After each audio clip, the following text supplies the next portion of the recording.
Hello, everybody. Thank you, Judy, for inviting me. I'm happy to be here speaking with all of you today.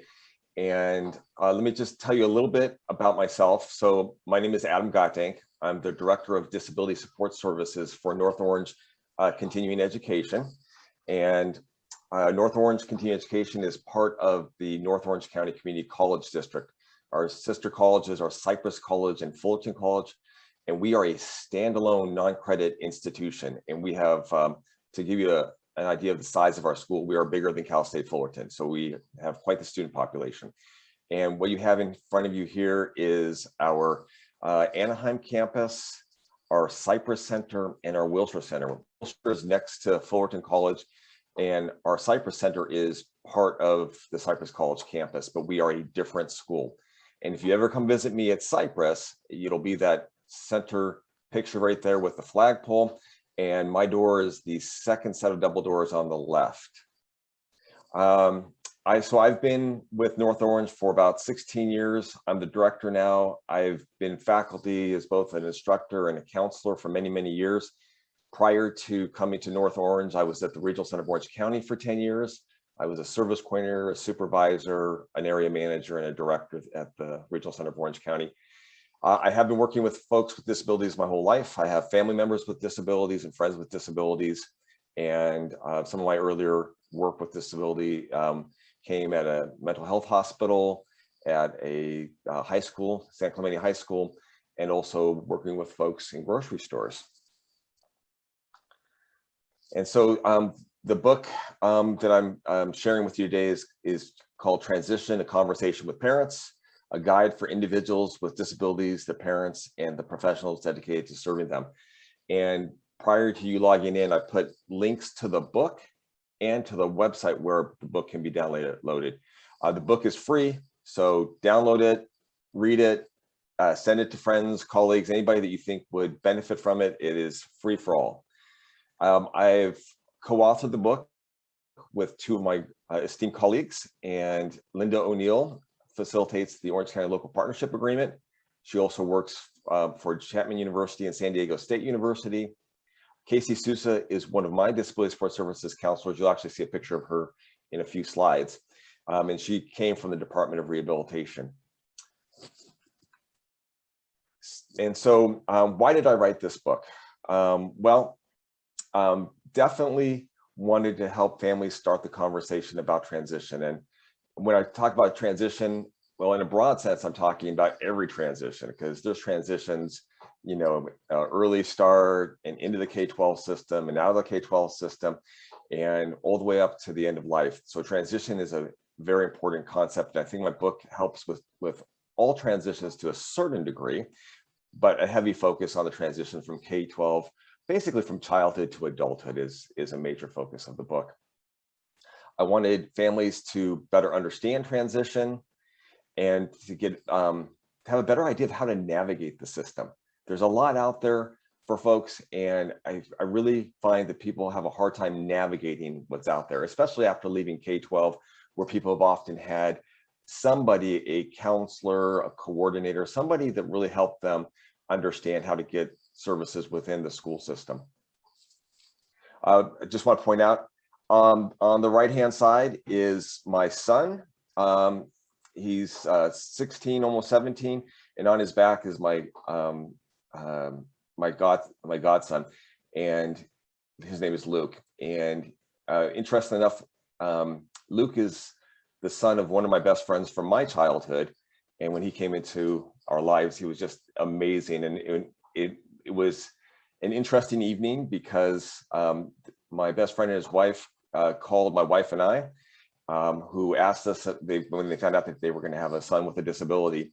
And it was an interesting night because my wife and I both, my wife's sister has Down syndrome, and so she's been in the field of disability her whole life.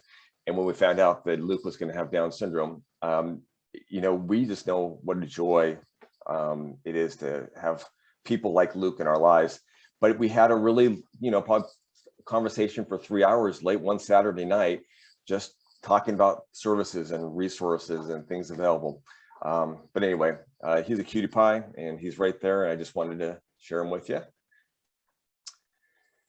And a little bit of note on the perspective of the book. So I have been working with individuals and families pretty much my whole adult life. And then, for many, many years, either in the college district or at the regional center. And the book is really a reflection of conversations that I've had with students and families and other professionals actually over the course of all these years. And one of the things that I kept thinking is I keep saying the same things to people over and over and over again. Might be nice if I actually put that in writing in some easy to digest way so that people have access to that, even if they, don't have access to me. And so it really is written as a conversation with families. And many, I have a quote here: I wish I would have known about transition earlier. And that's something that I heard, many, many, many times in all the work that I've done. And it is important, and I know I'm probably preaching to the choir here. It's important to focus on transition throughout the person's entire life and starting, from birth. And sometimes people will say, when's the right time to start planning for transition, for example, out of K-12 into high school? And I'm like, elementary school. It goes fast. You need to understand. And it's, if you wait till the end of high school to start planning transition, it's just become so overwhelming. So in the book, I've attempted a balance between, a balance between giving enough detail to really thoroughly kind of understand transition, but concise enough to where it doesn't become a burden. So if you're a slow reader like I am, you can get through this book pretty quickly. If you're somebody that doesn't really want to read a book, but you want a resource, you can actually skim through this book looking for areas that are of interest to you. So it really is meant to be a guide and user-friendly and very concise and easy to get through.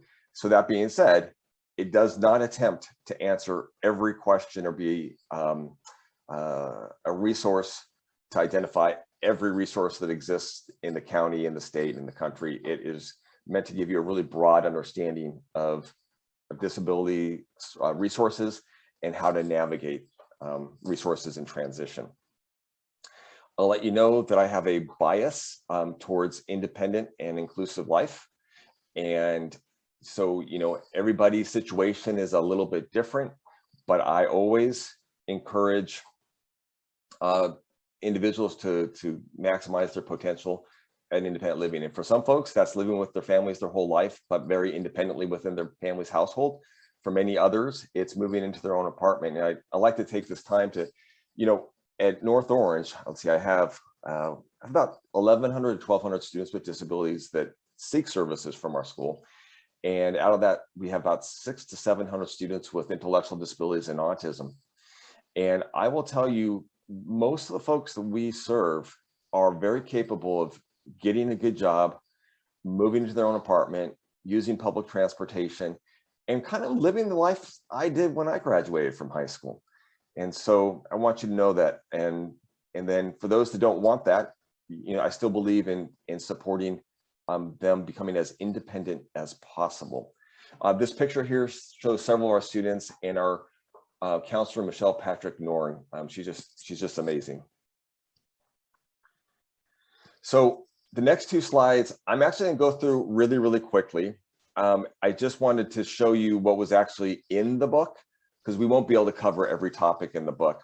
And so I have a couple topics that I've chosen to focus on for today. I'll show you those in a moment. However, what I want you to know is we don't have to do the two topics that I chose. I am absolutely happy to go down any discussion that all of you want. I'm also quite comfortable being interrupted. And so what Judy's offered to do is to monitor the chat. And she's probably not going to wait till the end with your questions. She's probably going to interrupt me and ask questions along the way.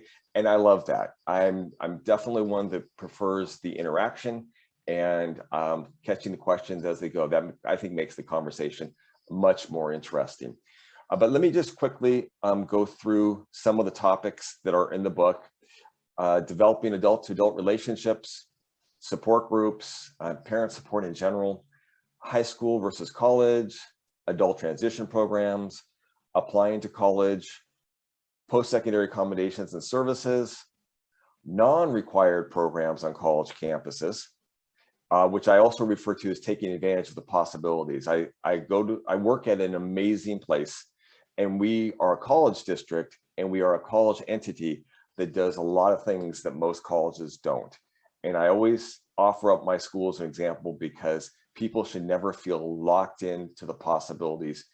We should dream big, and we should create resources and supports to serve those that we love to go as far as they can with an independent life, college, employment, everything. A few more topics from the book: community service agencies and providers, employment, transportation, program options, residential independent living options, fiscal benefits and medical benefits, agencies that support advocacy, some of the major disability laws that you need to know. Many of you already do. Working effectively with service agencies, person-driven individualized meetings and plans. So broadly speaking, those topics cover what's in the book. And today, what I'm proposing is that we focus on adult-to-adult relationships and working effectively with agencies, schools, and programs. However, I am really happy to talk about anything that you want. We don't have to talk about anything that I've prepared for. If there's something else that you want me to focus on, I'm absolutely happy to do that. And I'm happy to change directions midstream. If we are talking about one subject and people want me to go in a different direction, just let me know.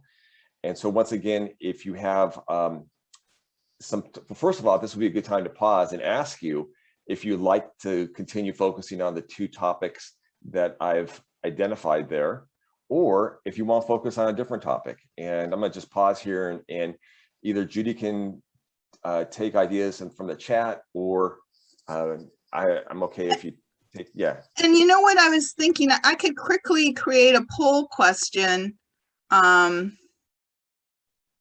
and of these topics and see what's top on people's mind, if you want me to do that. I don't know that we need to do that, but whatever works for folks. Well, let's see what happens in the chat, and maybe you get started, and then maybe after you finish the first section, if we don't hear anything, I can do the poll question, because it'll take me a few minutes to do that. So what have we seen in the chat?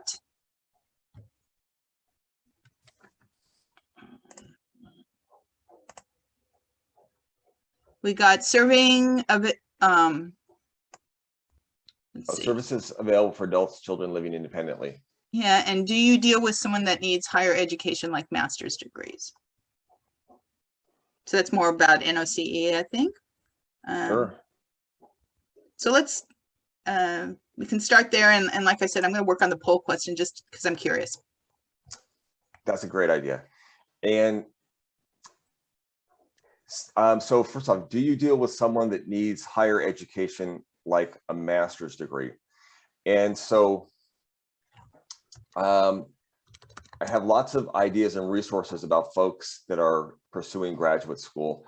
I personally work for a community college district. So the book might be helpful with identifying resources that could be used in a four-year school or graduate school.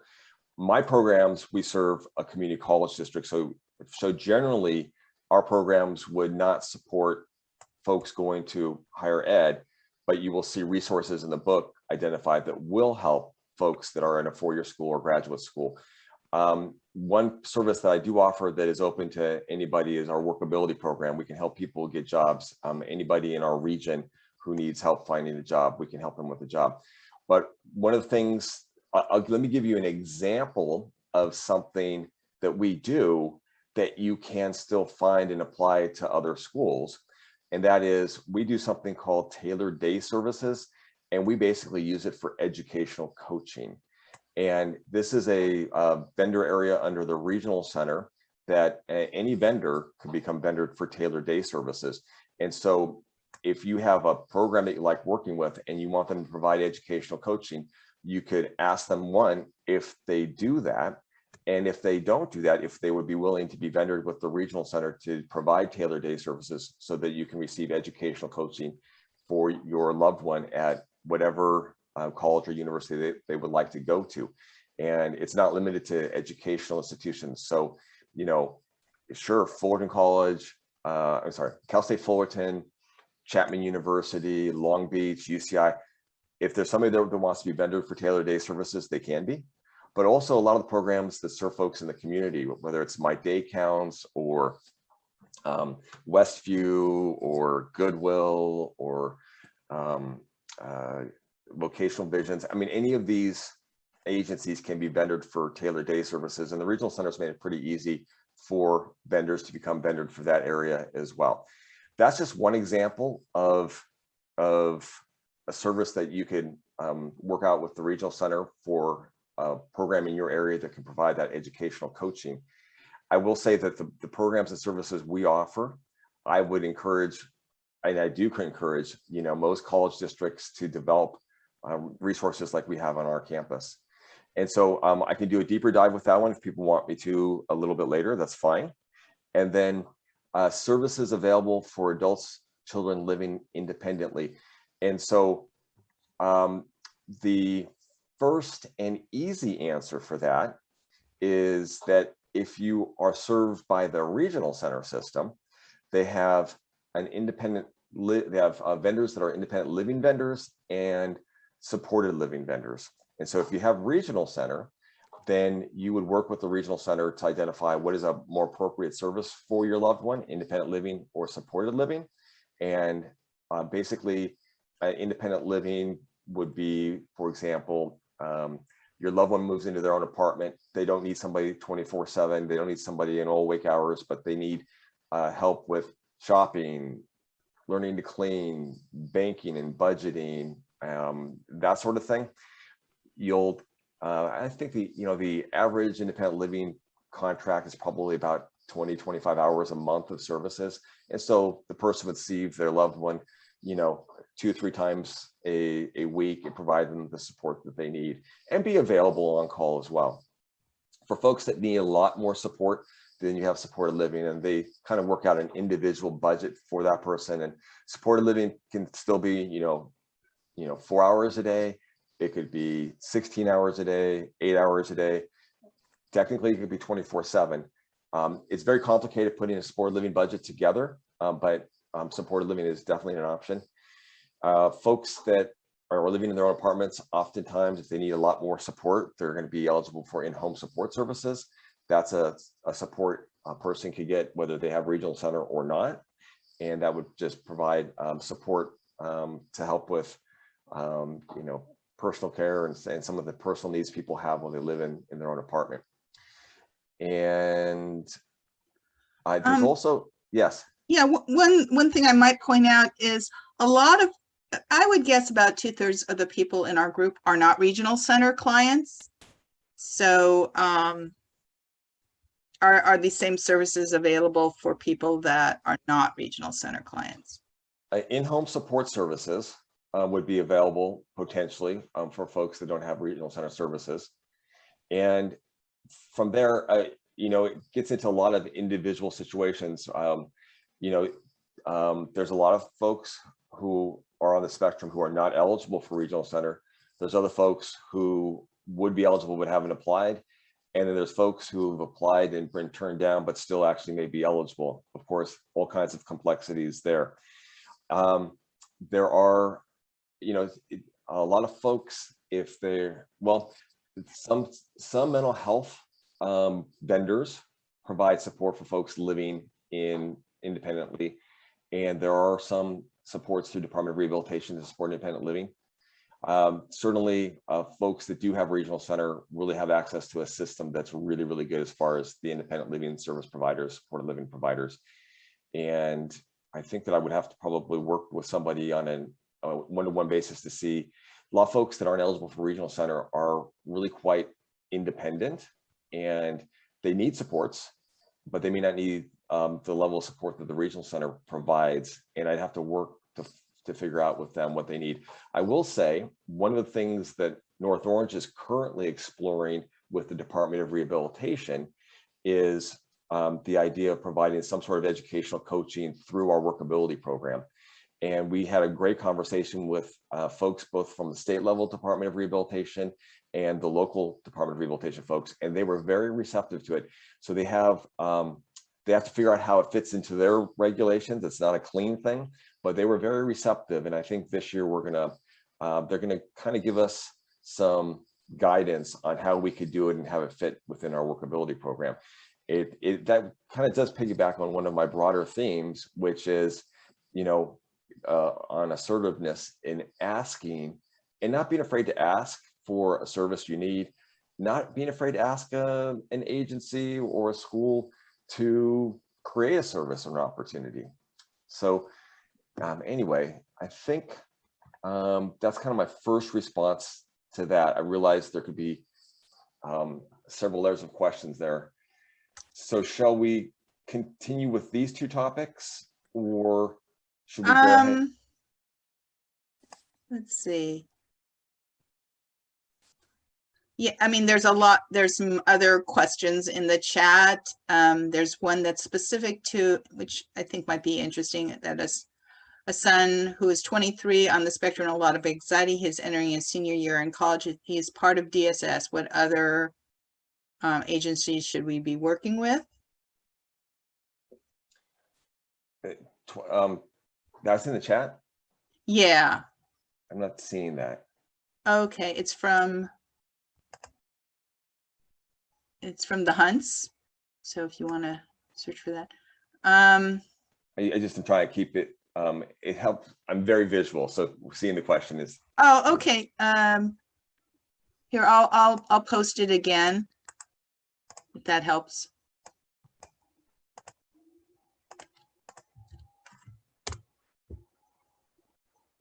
Seeing that now? Yeah. But I think it got cut off as he's part of and it ends in what agency should we be working with? So, so if they're on the spectrum, first of all, I highly encourage anybody who is on the spectrum, if it's possible to get services from Regional Center, there's a lot of really great reasons to do that, and that will make you eligible for a lot of service agencies that work with the Regional Center. If they don't, well, first of all, Department of Rehabilitation, of course, is an agency you're going to want to be connected with. With an anxiety disorder, may want to open up services with County of Orange Adult Mental Health. Certainly, a lot of folks who have good insurance might prefer the insurance over County of Orange Mental Health.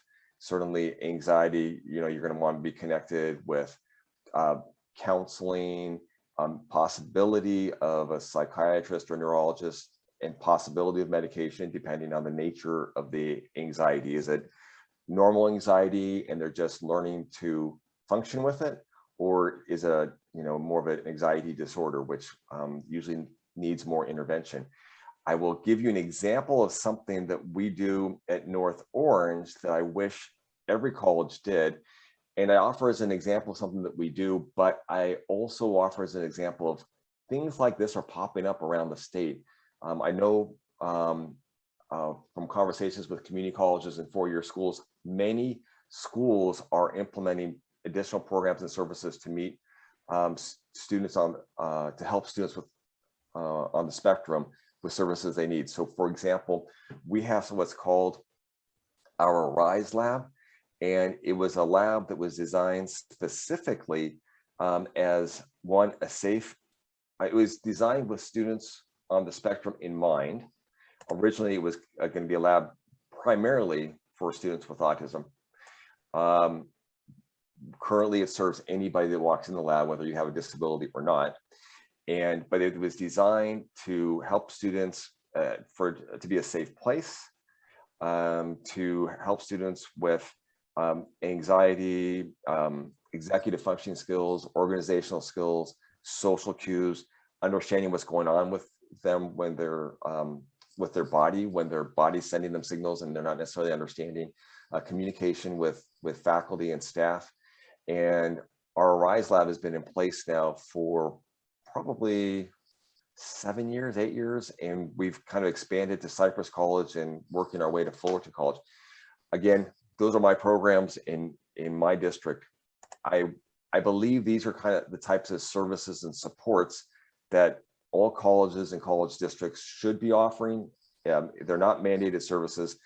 There are many, higher education is really doing a lot of focus on mental health.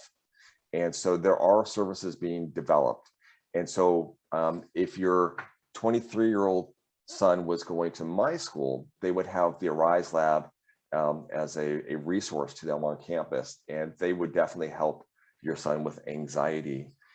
Some of the coaching services that I've talked about can help students mitigate, their anxiety. There's one last question and let's take that and then let's move on to your presentation. It's about an 18-year-old and regional center has said they don't offer services till the child is 22 because it's up to the school district. That sounds wrong because not everybody stays in the programming from the school district, but want to hear that from you, Adam. Yeah, and this is a great question. And it is a classic question for me, meaning in my counseling years at North Orange, this would be something that I would be dealing with every single week. And I'm gonna give you an easy answer and then there's complexity. And so the statement is wrong. Regional center serves individuals from birth to the end of life if they're eligible for their services. And so it actually gets into a lot of this, the working effectively with agencies and schools, because people, it's the responsibility of all of us to understand the scope of a program. I'll give you an example of something when it comes to the regional center. People think regional center pays for things.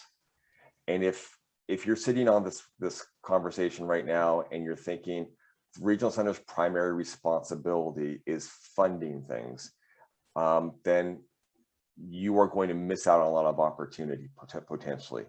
Regional center is not first and foremost a funding agency. It is a service coordination agency. And I always go back to that because this is where both families and service coordinators often lose track of a primary thing that's very important. And this isn't just families, it is service coordinators. Many service coordinators don't understand that their primary responsibility is coordinating services, as funny as that may sound.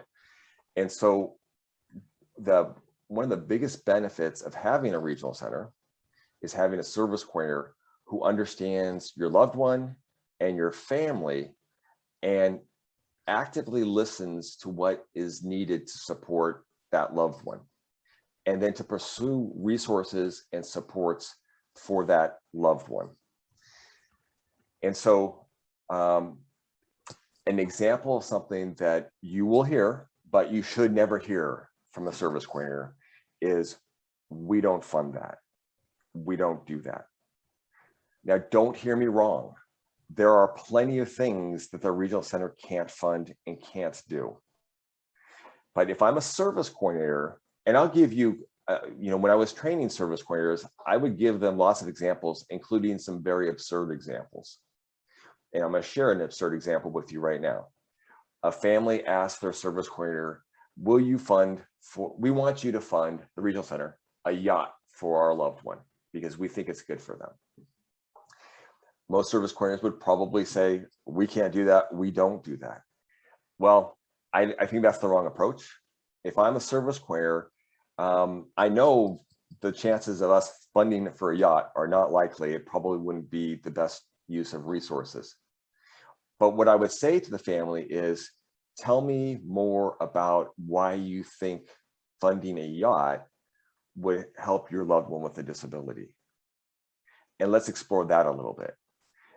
And there's a lot of reasons for doing that. One of the big reasons is you actually want to know this person and this family better. And they've brought this up. So you might as well use it as a vehicle to get to know them better, because if you ask them lots of great questions about why they're making this request, you're going to learn a lot about them. The second thing is, even though I know if I'm a service coordinator, yeah, this request is probably not going to go very far, we have to take every request seriously. We'd have to offer fair hearing paperwork if we weren't going to do it. But more importantly is, can I put together resources and supports that can meet the need of that individual and their family? And so it's important. Service coordination is a huge thing. Now, if a service coordinator doesn't understand their role, they can steer families in the wrong direction. But a service coordinator doesn't have to know everything that exists about every resource. They just need to be willing to engage the individual they're serving and their family and understand as best they can. And so when I look at the question about, I have an 18-year-old who graduated from high school, Regional Center says they don't have any programs for him until 22. You have to start to understand the nuances. Regional Center has an obligation of serving that person from the time they were found eligible, maybe at birth, until their whole life. What Regional Center is really saying here is that the law tells the Regional Center that they have to access generic resources.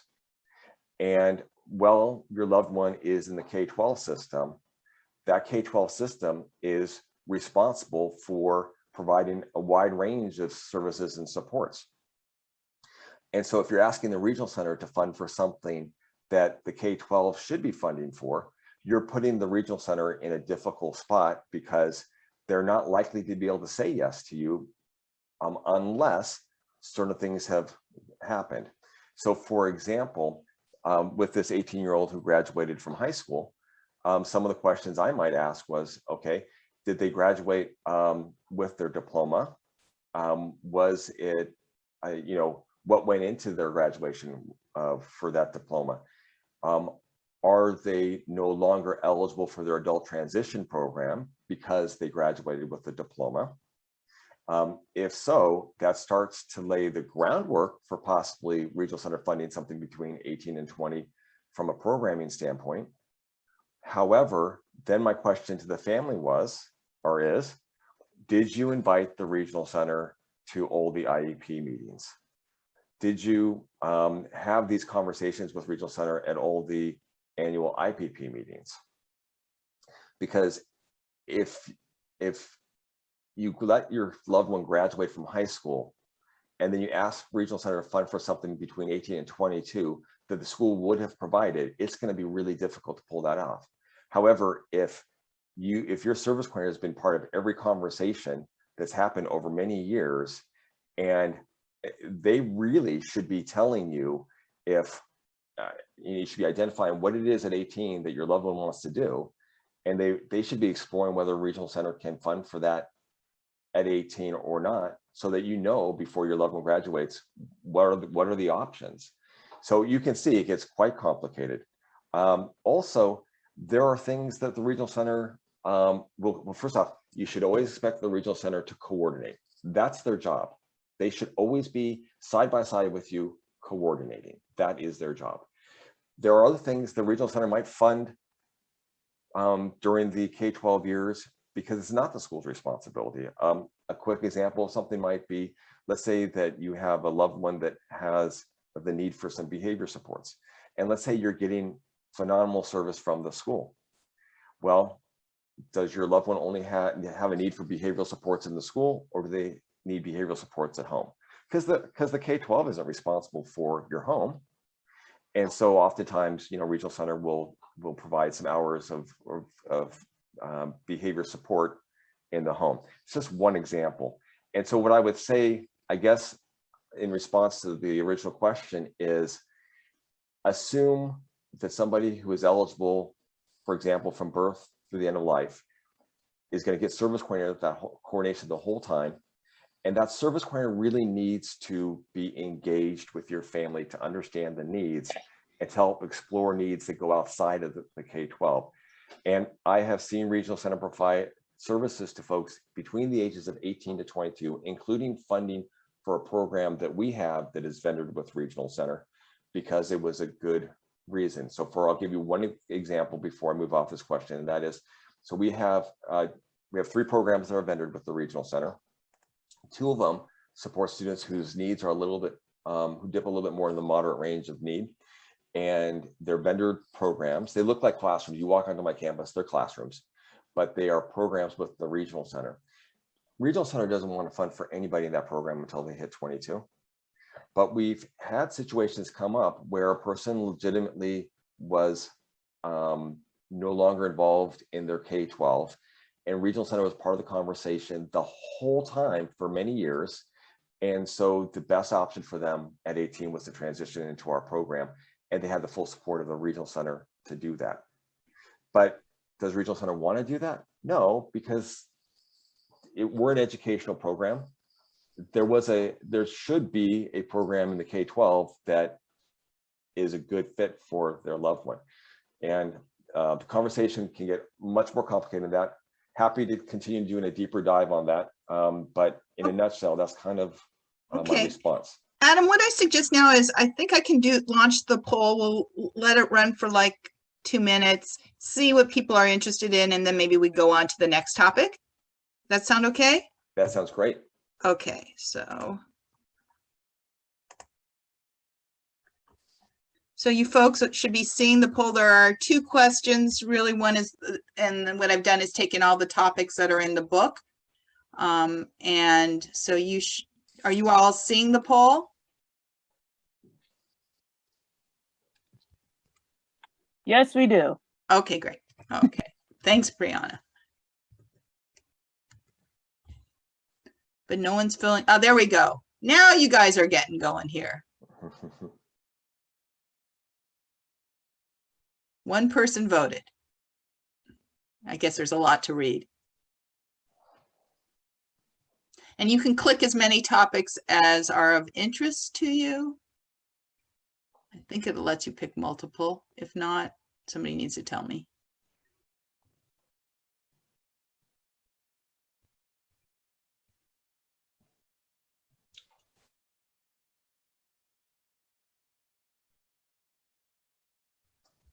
While people are taking the poll, I will share with you, based on the questions that we were getting in the chat, the 2 areas I identified actually are very helpful to understanding the questions that were put in the chat.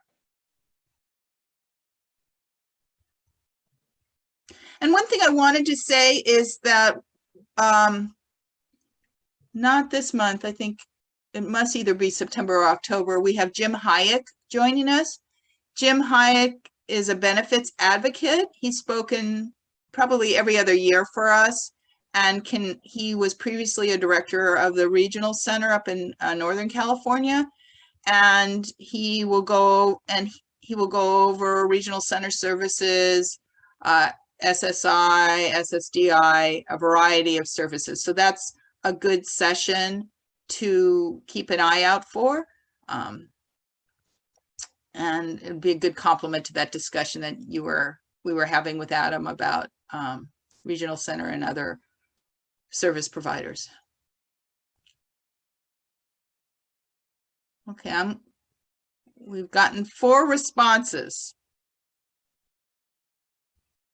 I'm going to stop the poll in,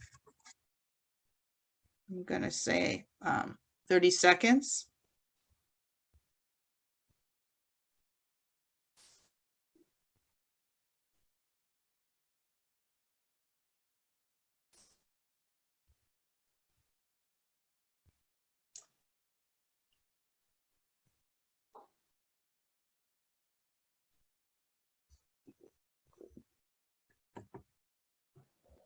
Five, 4, 3, 2, 1.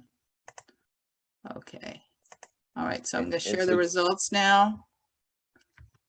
Are you guys seeing the results? I'm not sure if I can share if you're sharing. I'm seeing Yeah. So the one that were top is residential and living options is number 1. Community service agency providers, employment and transportation, number 2. And then the, variety of them, number 3. And So I what guess one of the topics they want to hear about is residential. Okay. And most people didn't vote. Yes, that's the thing. Yeah. So maybe they Which is were fine. happy with what you were going to talk about already. So, Okay. Well then, for those of you that wanted me to, I'll try to touch on everything, but for those of you that there's 4 people that want more information about residential and independent living options.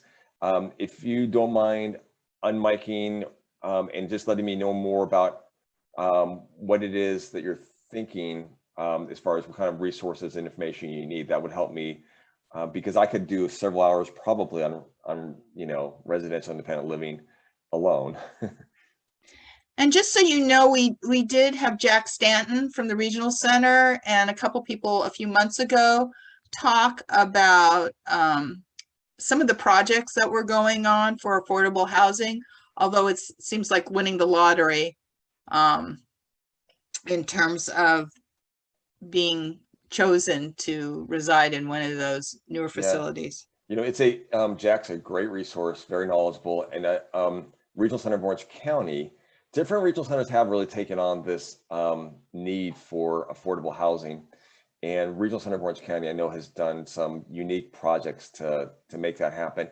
And I know with my conversations with folks at Regional Center of Orange County, I know they continue to be very supportive of people living independently and creating opportunities. So if somebody is served by Regional Center of Orange County and has some significant barriers to moving into their independent living arrangement, I'm not saying that it would come easy, but having that dialogue and letting them know what you're trying to accomplish, they're pretty good at developing resources. Okay, so any specifics about residential independent living that folks are wanting to know about?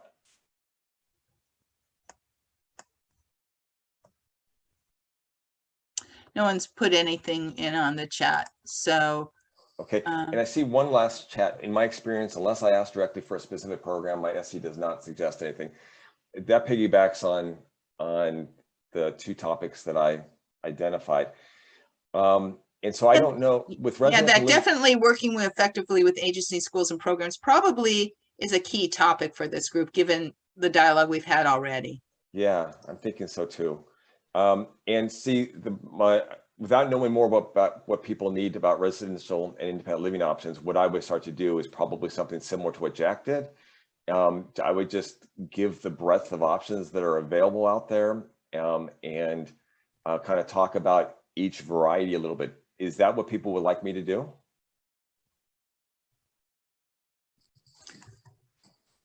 And I don't know, maybe you can kind of go through that at the end. Why don't we talk about effectively working with, and sure. Kim says, yes, I don't know what options are available, but maybe you can do it in the context of talking about working with agencies, schools, and programs. Yeah, so Judy, just help me to remember to circle back to that one, because I can certainly give a brief overview pretty quickly. Okay. Yeah. Why don't you do that? And so I'm gonna, I think I'll just touch on the first topic as I'm making my way to working effectively with agencies.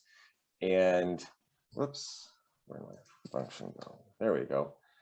And I just want you to know that it's really, really important to shift to an adult relationship with your child, and that maintaining a child to adult relationship when your child becomes an adult is probably not very beneficial to their growth, and it's probably not really beneficial to your long-term relationship with your adult child and to some of the things that you probably want to get to in your life. And I can, come back to this topic if people want to know more, but I wanted to share these 2 highlights. So often when you come to, for example, the community college district, and we talk about, your loved one is in the driver's seat, they're the decision maker.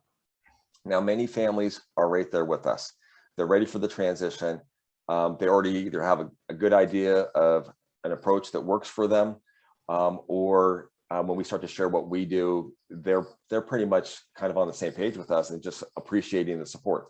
But I also often get folks that get frustrated and angry, and you'll see anything like, fine, I'll just back off and not do anything, or the opposite extreme. I don't care what the college policy says. I'm coming to campus and they're going to talk with me because I'm the parent. And I just want you to know that those extremes are not very helpful to you or your loved one. You know, I strongly support a model that is focused on building people's independence while acknowledging the family member's ongoing role. You are the family member, you're the loved one, you're going to be in the person's life for the rest of your life, maybe the rest of their life. You will be a needed support and one of the greatest supports.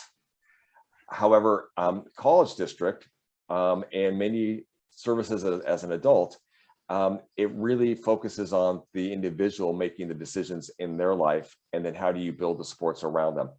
And I have more to say on this topic, but I know you want to get to the other topic, so let me move forward to that. So, you know, one or two of the quotes in the chat room are very similar to the quotes that I'm going to share with you on these two slides. The agency always says no. I can't get the case manager to call me back. I only see them one time per year. Nobody has ever explained to me what the agency does. All I know is they meet with me one time per year.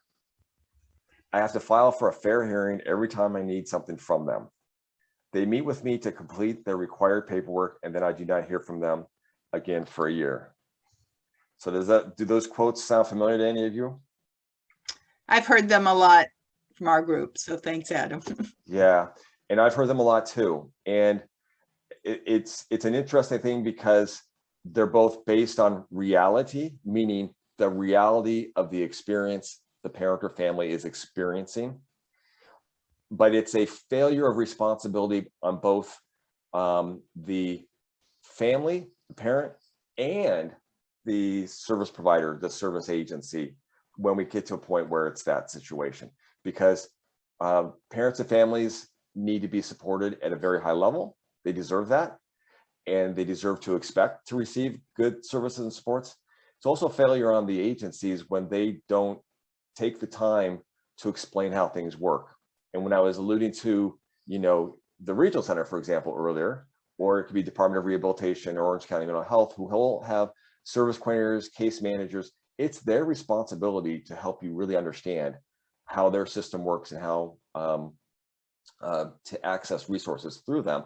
But it's equally your responsibility to explore that too. So most of us have become frustrated. I look at the gentleman in the picture here, and I am not proud of this at all, but I will tell you there's been 2 or 3 times in my life where that was me. Not from me being the provider, me being the parent, the customer, what have you. And I will say, even at times where I thought, looking back, that I was right, I'm completely embarrassed that that was me.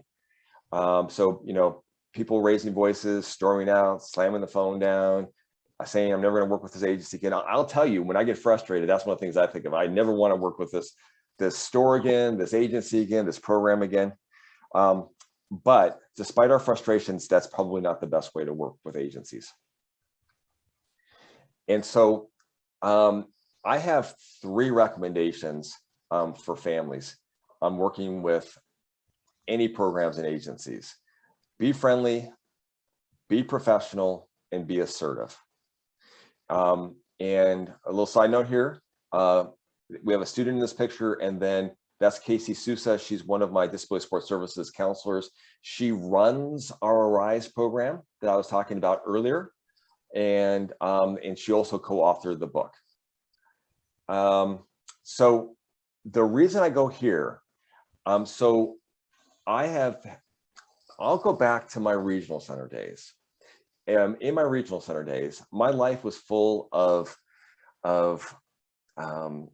working with many families who were not happy, and walking into many meetings that seemed antagonistic, and where people started the meeting being happy with lots of potential to get much more angry. So let me share a couple things. First of all, it's these families I've learned the most from. They've been my teachers. And not that I wanted people to be angry at the regional center or me, but if you stop and listen, you really learn a lot. And I had the opportunity when I was at the regional center to visit people at their homes. And so it seemed like some of the folks that gave me the hardest time, or the regional center the hardest time, when I go to their homes, I have aha moments and see, oh, now I get it. And I see what they're doing, and I see why they're sharing the perspective that they are. Whether I agree with them or not, it's an incredible experience to be able to be in the other person's shoes or get a good window into the other person's shoes. And one of the best examples of effective family advocacy comes from a woman that I worked with at the regional center. She didn't work for the regional center. She was a parent. Her child received services from the regional center. And this is going back a lot of years now. She was able to get a budget plan from the regional center to support her daughter in supported living. At the time, it was the highest budget I'd ever seen in supported living for a loved one who had pretty severe behavioral issues. And the reason I always think about her, the mom, is that she's my role model. Extremely friendly, very professional, and very assertive. And I'm going to explain that a little bit more as we go. But this is a woman who was very successful at getting everything she wanted for her loved one. Well, maybe not everything. She had her battles. She had her times where she didn't get what she wanted, but she was very successful. And so friendly, what do I mean by that? You want to keep the conversation moving. And so be friendly and be kind. And when I say friendly, I don't mean sugary sweet. I mean, be genuine. If you're sugary sweet, if you're not genuine, that comes clear really quickly. But you want to be friendly. You don't want people digging in their heels. And if you show a lot of anger, I think I have on the next slide. No, I'll come back to that. If you're angry, it's okay to be angry, but if you put your anger on other people, what does that do to other folks? It shuts them down. Now, as being somebody over the many decades I've been working with folks who has been the recipient of angry calls, I will tell you, I am somebody who accepts those calls, and I have conversations with people who are angry because it's important, and usually we're able to have a good understanding of what's going on and come to a good resolution. Most situations in my lifetime where I've had somebody who was angry, most of the time, we haven't been able to figure out something that's worked, and people have been able to be happy with how we're moving forward on things. And I would like to tell you that everybody should respond that way. You call me, I should be responsive to you, even if you're angry and yelling at me. But I'm going to tell you, most people aren't going to be receptive to that. If you call and you yell at somebody, or operate in any way other than maybe a friendly and assertive, that person is going to want to avoid you. And do you want the person that's supposed to be helping you out avoiding you? Absolutely not. But a little bit of human nature, and you'll see that. It's okay to disagree, but use the friendly tone, not the angry tone. And I'm going to get into active listening in a minute. Be professional. So there was a long time ago now where it always was, the professionals at the agency or the doctors or the psychologists or therapists or teachers or administrators who were seen as the professional. I would like to think that that was many decades ago and that doesn't exist anymore. I know that to some degree it still exists, but really I think it's something that's going away. What I want to always affirm for you families is that you are the equal professional at the table. And it's very, very important to embrace that, because nobody knows your loved one better than you. And you may not know all the resources and all the services available and how to connect all the dots, but you know your loved one better than anyone. Now, that doesn't mean that other people won't know and understand your loved one differently than you. I think of a lot of teachers and counselors and people that work at programs who will know your loved one differently than you, and their perspective is equally accurate. But you are the expert. I started to allude to this earlier, understanding the roles. This kind of relates to the question that was asked about the regional center earlier. And this is really important, and it's time consuming and it's complicated. But here's the thing, if you don't understand what the school, the service agency, the program, what they do, what they don't, a little bit about how they operate, what they're required to do by law, what they're not required to do by law.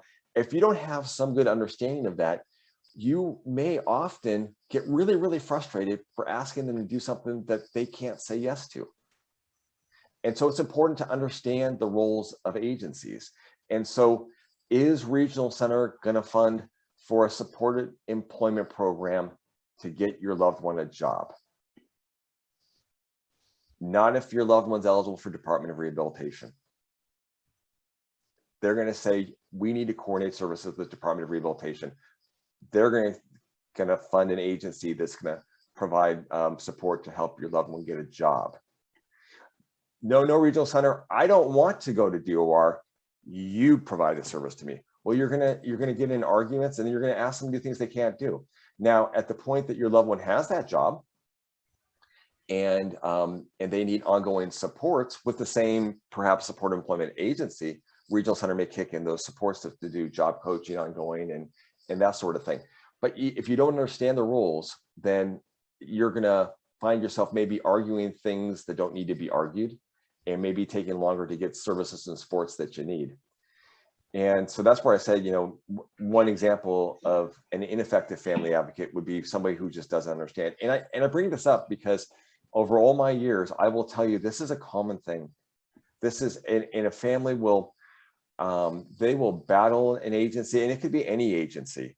They'll battle an agency to ask them to do something they can't do. The agency might be trying to give them good information, and sometimes it's battling and then understanding and then getting connected with that agency right away. Other times it's battling with that agency, over a couple of years before you realize, oh, that agency was giving me good information. I need to go to this resource. So it's very important to understand the roles of agencies, schools, and programs. Coming back to this idea of being assertive, and I think I already kind of touched on this. My question to everybody is, do you want people to work with you? And if you want people to work with you, then being assertive is great. Being aggressive is going to scare people away. Being passive aggressive is probably going to make people mad, not want to really, bend over backwards for you. Being passive means you're not sharing with them what you really need, and you need to be able to share with them what you need. You need to be assertive and talk about what you need.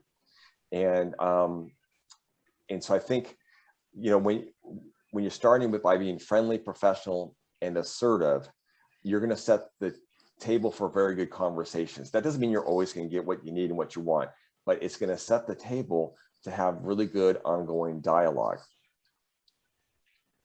And so this I want to expand on a little bit. And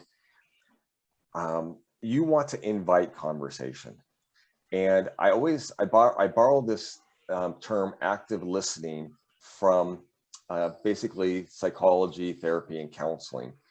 And what active listening means is you're stopping and you're trying to understand the other person first. You are putting aside what you're thinking about what you want and what you're thinking and what you think needs to happen in the conversation, and you're listening to the other person, and you're communicating back to them that you understand. Sometimes communicating back is simply nodding your head like you're understanding. Sometimes it's restating what they're saying. Oh, are you saying that your agency can't provide supportive employment for my loved one, but Department of Rehabilitation can, and that you'll help coordinate that. That's a good example of a paraphrase and a summary that can be really helpful. It helps to ensure good communication. It helps to ensure that you are really hearing what the person's saying. And it sends a message to them that you've understood them. So that if you start to push some other issues or ask some additional questions, well, they already know that you understood what you were saying. So they don't have to revisit what they talked about before because they understand that you understood them. Active listening is really, really important. Another aspect of this is to not quickly dismiss ideas that are different from yours. You want to really listen to people because sometimes people are going to connect you with resources that exist that you're not aware of, or may make you think about things. So let me give you an example of something. I've met a lot of people who want to skip their adult transition programs. Now, this is an individual decision. So K-12s are supposed to offer an adult transition program from age 18 to 22. I've met lots of individuals and lots of families who actually want to skip the adult transition program and just go straight into work or straight into college and post-secondary education. Now, nothing wrong with either of those thoughts. But if I was the service coordinator and I was talking with you, I would really want you to understand the value of an adult transition program. And I would want you to understand the benefit of well, if you have 4 years of education through the K-12, and then you go to the college district and you get 4, 6, 8 more years of programs and classes and services from them, your loved one is going to get that much more education and that much more maturity. Help? Oh, you need my help? And one of the things that I will let you know, so your loved one, often this is a blanket statement. There are many exceptions to this, but I see your loved ones maturing just like their siblings that don't have disabilities. And I think, when you talk about somebody becoming an adult, for some people, they start maturing at, 15, 16 years old, and they're pretty mature at 18. Many people don't really start maturing until 17, 18, and maybe they're not done maturing until they're 25 years old, right? Well, many of the folks that I work with, the maturity kind of, it follows a very similar path, but it might be extended. It might be, maybe they're going till 30 before they really kind of hit that maturity. And so it's longer, but it's a very similar path that they're on. And so if I were the service coordinator, I might say, or a counselor, a college counselor, I might say, don't be too quick to dismiss the adult transition program, because one of the things we see, a lot of those folks who are perfect for our programs in the college district, but come at 18 are too immature and they don't succeed. And so now I know lots of people who did come at 18 and who are very successful. It is an individual thing. But the idea here with this example is don't be too quick to dismiss ideas and information people give you. Listen, make sure you understand before you make a decision about what direction to go in. An assertive person wants to hear more information. This is the part of the equation that I think is really important from a family member. Have the desire to learn more, to hear more, to understand more. And then weigh that information against your views already and information you already have, and then ask follow-up questions. And then, and certainly don't ever be afraid to put questions on the table. You should be doing that. Put questions on the table. Ask good questions. And then it's okay to take time to reflect. That's why starting the transition program, process so early is important. You want time to process through information. And so I wanted to give a few more concrete examples of being assertive, ranging from simple to a little bit more complex. First of all, nobody's perfect, But yes, it is reasonable to expect a callback within a day or two. Nobody's perfect. There are times where that might not happen. But if you have called and you asked for something, you left a message and you haven't heard back, and you're asking yourself, how long do I wait before I call again?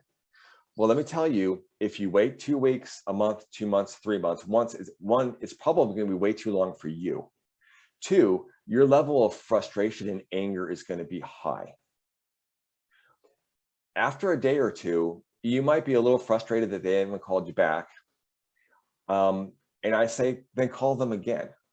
And by the way, document, have a notebook that you keep a log of when you call people, who you called, what day, what time, and when they're coming, calling you back. Because if somebody really doesn't call you back for, 7, 8 times over 2, 3 weeks, and you call their manager, you want to be able to say, I called them on all these dates and I left messages, I never heard back. You're being very concrete. But most, it's reasonable to expect a call back within a day or two. And don't be shy, be assertive. If they haven't called you back in, a day or two, call them back and ask them to call you again. When you are working on plans with somebody and they need more time to get back to you, ask them, okay, today we talked a little bit about referrals to the independent living programs.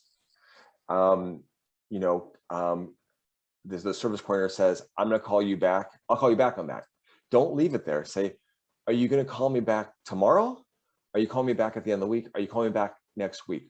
Oh, thank you for asking. By the way, I need to get some referrals from a group that I attended at, the regional center or Department of Rehabilitation. Can I'll get back to you by the end of Friday, or I'm not going to get back to you for a week and a half, but I will call you a week from this Friday. Good, and then if they don't call you a week from Friday, you call them, the next day. Let's see. Don't assume they will say no. I've had many families, whether it's applying to be eligible for services from an agency or have applied, have made a request for a specific service, not do it because they assumed the agency would say no. Well, assumptions are not good. Don't be afraid to ask, and don't assume they're going to say no. Make your request. It's okay to ask programs, agencies to consider new ideas. That's all of the individualized planning processes that occur at all the programs and agencies. We all do person-centered, person-driven, interactive processes that engage the individual, often their family and agencies. Don't be shy to put a request out there. Also, as you're dialoguing with agencies, don't be afraid to ask for additional meetings, especially during the transition years. When you're going through any big transition, K-12 to post-secondary, or any transition, moving out for the first time, it takes a lot of work. There needs to be a lot of discussion. There's a lot of fine details that need to be discussed. Don't be afraid to ask. Some of the biggest transitions I've seen over the years, people needed to meet with agencies once a week to make the transition happen. Other times, not so often. But don't be afraid to do that. And another kind of side note related to all this, I have had, so again, I use the word service coordinator, case manager, counselor, generically, interchangeably. This applies to any agencies, programs, school districts, K-12, college, Department of Rehabilitation, anybody that has a service coordinator, case manager type of person. I have seen people who are brand new at their job be phenomenal, even though they didn't know anything. Because what they did is they engaged the individual and their family. They really understood, and they were willing to go network and find ways to support the requests, the needs, the plans. I have seen other case managers and service coordinators who have been working for agencies for 30 years who were worthless because they weren't engaging at all. They made no attempt to understand, and they made no attempt to coordinate. Oh, we don't do that, and they move on. And what I need you to understand is most people go to work for these agencies because they do want to help people. And so you'll have a small percentage of just phenomenal case managers and service coordinators, but you're going to have a big group of great ones and an even bigger group of good ones. Most people want to help and want to do the right thing. And so remember that when you're working with people, appeal to their better sides, ask them to help. And if you have a service coordinator that says, we don't do that, and they don't make some efforts to bring more supports to the table, more resources to the table, which can include another meeting with their manager, their supervisor, their adult residential facilities, leader, psychologist, nurse. If they don't, mobilize to support your request, they need to be educated. And yes, the agency should have educated them and probably did, but your family can too. And then, do not be shy asking. And then in some cases, you might have to ask for another case manager. And so I kind of piggyback this conversation on what do I tell professionals. So remember, I have trained service coordinators. I have trained counselors. I have trained faculty and staff on working with people with disabilities. And what I want you to know is I tell them the same thing. In fact, when I get a call from somebody from an agency that doesn't seem like they're working closely with a family to help coordinate services, I usually have this kind of conversation with them. I try to empower them to realize that they are not the low person on the totem pole at their agency. They're the top of the totem pole. Nothing happens if you don't have a good case manager, social worker, service coordinator to help you.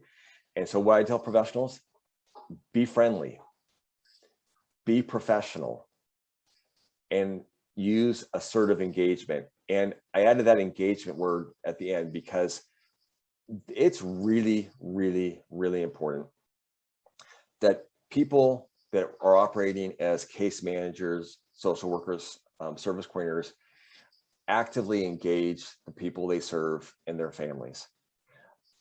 I have come across very few situations where a person in that position couldn't help the people they serve profoundly. It's not always easy. There's not a perfect set of services for everybody out there. This support group, folks who have loved ones who have Asperger's, many of you have a tremendous amount of challenges because there are not as many resources and services as you deserve as a group to access, but you deserve people that are willing to engage the conversation and to coordinate and try to identify resources out there in the community, and then do some advocacy to develop new resources. And so what I tell professionals that work in the field is the same thing I tell you, but then I tell them to be engaged. And I will often remind them, why did you come to the field in the first place? Why did you go to work for the County of Orange Social Services? Why did you go to work for Department of Rehabilitation? Why did you become a counselor in a K-12 district? Because you wanted to help somebody. Well, don't miss those opportunities. And it starts with actively listening to, the people that you serve. And so, by the way, that's my contact information. I don't know, how are we doing on time, Judy? On mute. We have about 8 minutes. And I'm Maybe you want to take some questions. Well, there was some specific questions about living. If you wanted, you told me to remind you about yes. living situations. So if you want to do your encyclopedia. Sure. And so so by the way, and I'm not in a rush at the end of the meeting, so I'm happy to continue to talk. From a living office standpoint, and I'm sure that Jack Stanton did this in his presentation a few months ago. And you've all already shared with me, not everybody has regional center services, and that does make some things much more complicated for you. And so depending on what living option you're striving for, of course, my recommendations would be a little bit different. And so I am going to start by just talking about what the regional center talks about usually when they talk about living options. So, we have made a lot of progress in serving individuals with disabilities over the decades, and we've moved away from institutionalization, which in my opinion is the right move.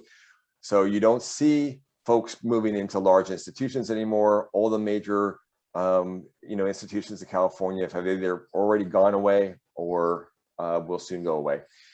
And that's on the workshop side too, on the employment and job side of things, those big workshops. Regional centers aren't allowed to even refer to workshops anymore. So the whole idea of institutionalization is finally really, disappearing, which is good. So living options, range from living in a house on a street like the rest of us do, to living in somebody's own apartment, and a lot of variations from there. The homes that are supported by staff, there's two broad categories. There could be more than this, but there's two broad categories. One has to do with healthcare licensed facilities, and one has to do with community care licensed facilities. And I'm going to give you some details about them, but don't get lost in the rhetoric I'm about to share with you. So one of the differences between the two is one is licensed by community care licensing and one is licensed by healthcare licensing.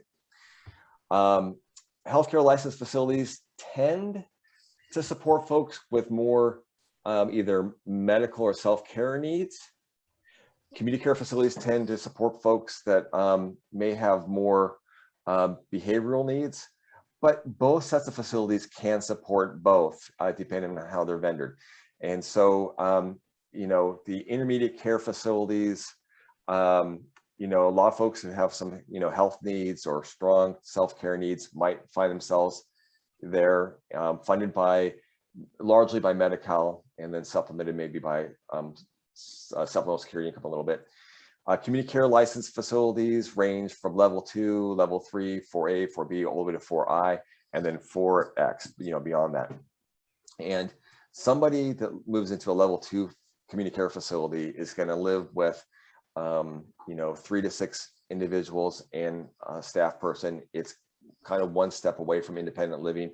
They may even be coming and going from the facility pretty independently. And then as you progress, level 3, level 4, and so forth, it's more and more staffing to meet the needs of either self-care or behavioral needs, basically. I'm way oversimplifying that, by the way.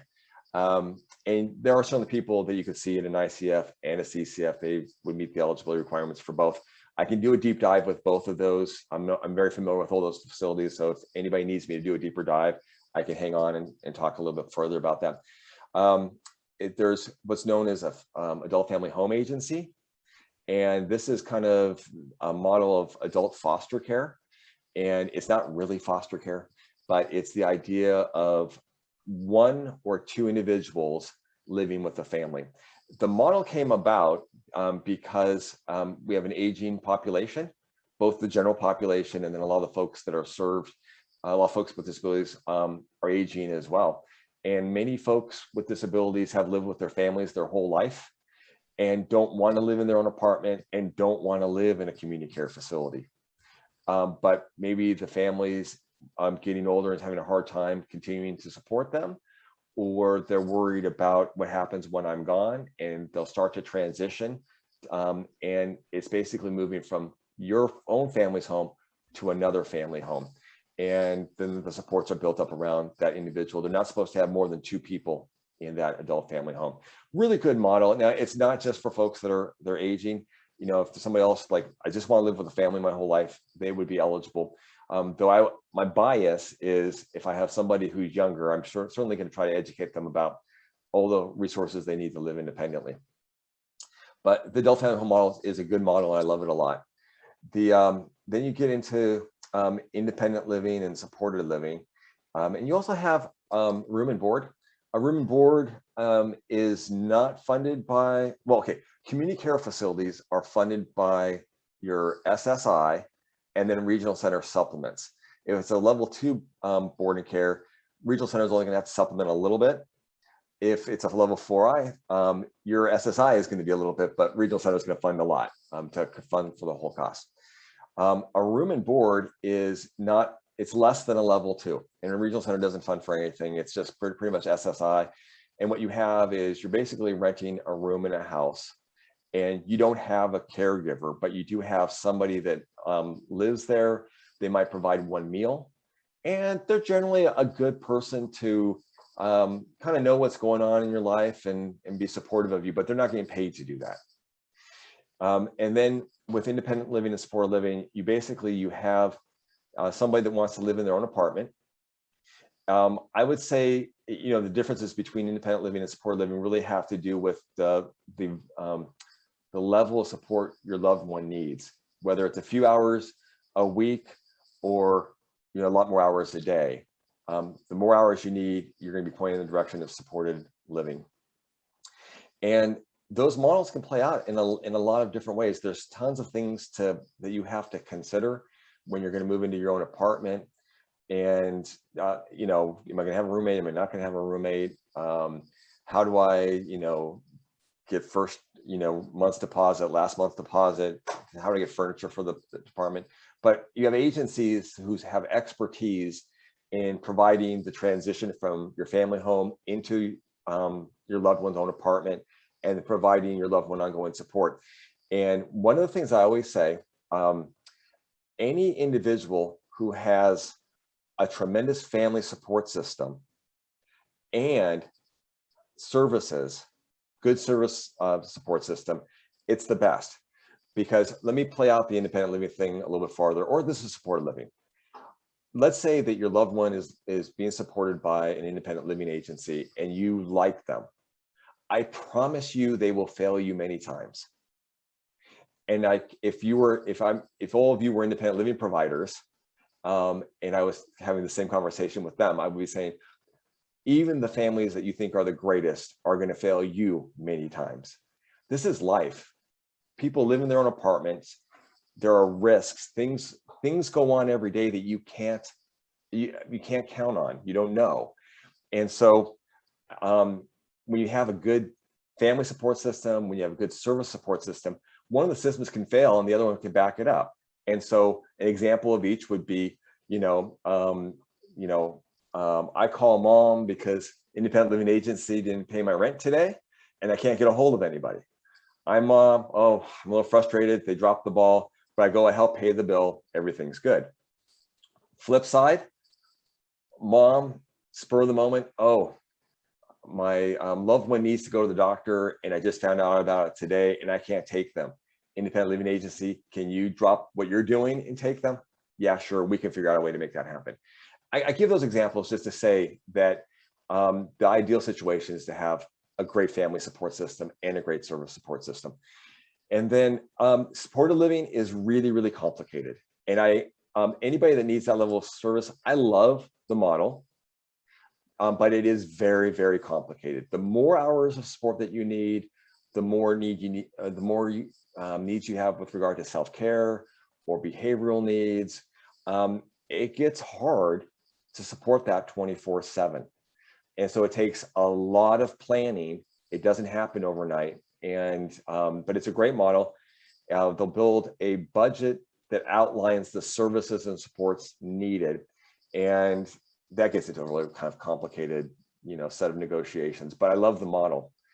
And that's a kind of a brief overview on. Yeah, that was really, it was overwhelming, Adam. I think, we dealt with housing for the first time in a number of years this year. And I think I'm working on the schedule for next year. And I think it's a good one for next year. I'd love to have you come back and with some slides on this and kind of help walk us through the options, because it seems like there's a lot more than most of us know about. And I know your book, this is the book, everybody. I know your book has some information. I was impressed with that, but not to the degree that you shared. Right.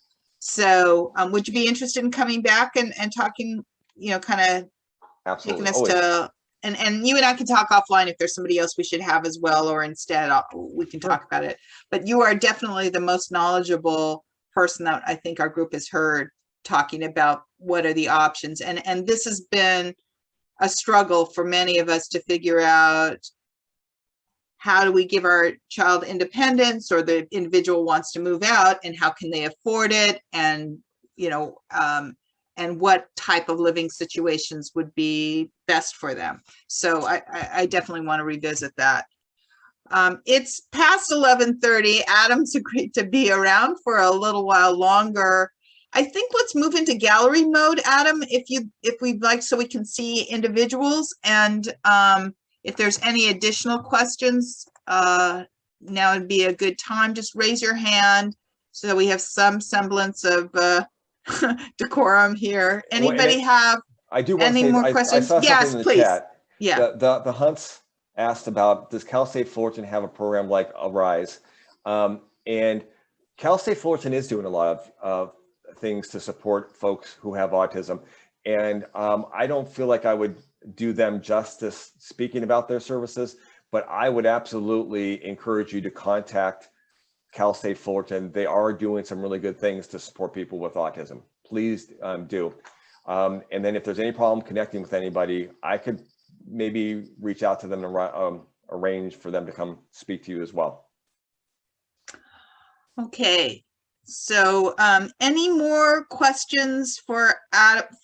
Adam, before we do this, thank you so much. This was a really informative, and as people can see, he's an encyclopedia of information, of resources here. But any other questions for Adam at this point? Jolene, do you have a question? You're on mute. Sorry. That's okay. What about, my daughter's 19, she doesn't drive. Transportation, is there anything other than like Uber and Lyft? Is there anything I should be aware of? Transportation, there's a lot of options, and obviously I don't know your daughter yet, so I can't tell you what would be the best option for her. I guess I have lots of questions to explore. Well, some of the options. So learning to ride the city bus is an option. And my program, we have a contract with the Orange County Transportation Authority to teach people how to ride the city bus. And we do that one-on-one. We do that in small groups. We have a bus mobility boot camp. We even have a year-long class that focuses on learning to ride the bus and accessing resources in the community. And a person with a disability can be eligible for a reduced fare ID card to get a bus pass every month that's very inexpensive, and they can use anytime the buses are running. If the person has regional center services, the regional center will pay for that bus pass very often. If they have Department of Rehabilitation and they're working, the Department of Rehabilitation might pay for a bus pass for a period of time. Folks can be eligible for curb-to-curb service. Many people that are in Orange County know OCTA is access, curb-to-curb. There are other curb-to-curb services. For the folks that I know that I serve at my school who are not eligible for taking the city bus, and that's usually because they've tried to learn and they just can't learn to ride, which, by the way, most of my folks learn, and they're able to keep themselves safe. But for those that can't, that's a reason for a regional center to fund access. Now, regional center is not going to fund access for every single trip in somebody's life, but they will fund for access to things like to and from college, to and from work. They, if there's a need that goes beyond that, they would explore that. And then you don't have to have regional center to be eligible for access or reduced fare bus pass. For our bus mobility skills training program, you don't need regional center. You just refer to us and we can teach somebody. There are other programs that provide mobility skills training. I know right now OCTA is working to try to identify additional partners in Orange County to teach bus mobility skills training further throughout the county. Those are a couple of the big options. At regional center, there will, sometimes they'll have somebody that needs curb to curb and access doesn't go to that area. So they might do some other curb to curb service or taxi or something like that. So that's happening more and more. More and more agencies are supporting people using Uber and Lyft and things like that. There's a little bit of a mixed bag, I think, right now. I got great. Judy, I don't know if you remember this, but about 2 years ago, there was a presentation in OCLPA for another transportation service I thought was really creative and unique. Yeah, I don't know what happened to it. I think it might have gotten killed with COVID, but there's also, if you're in Irvine, there's trips. So individual cities might have programs, and trips. If you apply, it's right near the animal shelter and the Bark Park, and they offer it's kind of like Access, and they'll take you for free. I think within 2 cities of where from Irvine. So if you live in Irvine, I know Josh did that for a while, and so it was, they come to your house, pick you up, and drop you off. We have a class, a summer class called Rules of the Road, and they go through the DMV driver manual. So for students that are actually trying to learn to drive, now we don't have a driving program, but to help learn that manual and rules of the road. It's not just for folks that want to learn to drive. Folks that want to learn to drive are going to learn a lot about the manual. It's also good for pedestrians, people that are getting around the community on foot so that they stay safe. It's a nice little resource. Certainly, if you do have regional center and you have a person-centered plan meeting to talk about the goal of driving, and would regional center maybe provide a tailored day service or independent living program to help the individual prepare to take the test, certainly the written exam. And then, I'm not very familiar with this, but I believe that there are some driving schools that specialize in special needs folks. Yeah, Master Drive does. And regionals and Department of Rehab had indicated that they will provide some services related to this, but it's not this is one of those services in terms of learning to drive. But this is one of those services that, beware, it's not an easy one to navigate getting. It's like one of those that we often hear, they didn't really offer me something. So it might be good to have one of those active listening discussions with someone and say, hey, this is the need. How do we address this? And hear options from them, that there might be one that would be useful. But this has come up quite a bit over the years, Jolene. Okay.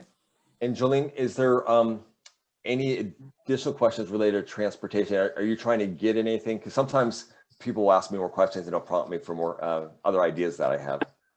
Yeah, mine's a little bit of a unique challenge. Our daughter's always lived with us, and now she's in college in a different state. So yeah. So I'm hearing what you're thinking and thinking of how to drive it to where she's at. And she's in a smaller town, so the services are harder to find. So it's a challenge. Yeah, it may be worthwhile to talk to the college too. Yeah. They might be able to. I might come and sit with you guys and say what's available, and then try to emulate it in the other location. Or I'm not sure how they base it, since we live here and now she's off to college there. It's kind of different. Yeah, and so a couple of thoughts, though I imagine we could have a longer conversation about it. So if she's away at school, then she's living in another state. There are amazing programs and services in other states. But one thing that California has that the other states do not have is the regional center system. Okay. And so, there's a lot of people that have been upset about the regional center system for a variety of reasons, often well-founded, but not always. But the bar in California has been raised higher by having that system in place. Other states, it's kind of random. It's whatever the state has decided to pursue. But there are other places in the country that they're doing amazing things. And so you do have to kind of connect. I agree with Judy on going to the school, asking what services do they support for under the umbrella of disability support service or access. But transportation is a good one to ask too, because a lot of times colleges, and then in particular, smaller, more small town, more rural places, a lot of times they have a lot of students that have transportation needs. And the college works with partners to develop more transportation options. And then Department of Rehabilitation in some form exists in all the states, and connecting with them is a really good place to start as well. Yeah, I'll come and visit you guys. I don't want to eat up the time for the group. So thank you for addressing that. It helps. Oh, my pleasure. Any more questions for Adam?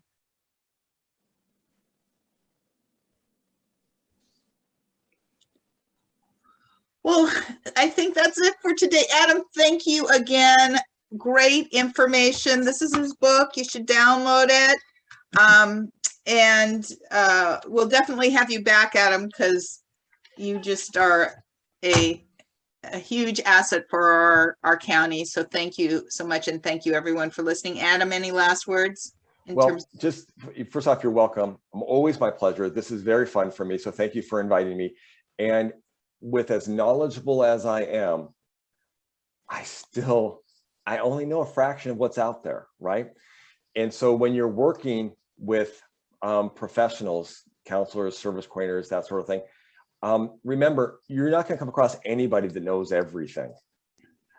What you want is somebody who's really dedicated to understand your loved one and your family, and who's willing to work with you to coordinate and identify, because none of us know everything. And so you're not likely to get somebody that's going to be able to answer all of your questions, but you have the right to expect that they're going to engage with you and have that interactive process and understand you, and then help you coordinate things. That's what you really need. When the Lanterman Act was first developed in the late 60s, there was no money attached to it. They just recognized that families needed somebody to help. And so start with that perspective. But it was wonderful meeting with all of you. Thank you so much. I wish I was in person, because I love to meet people face to face. And I hope that I have the opportunity to do that again with all of you in the near future. Have a great weekend. Thank you. Bye, everyone. Thank you. Thank you. We go like this.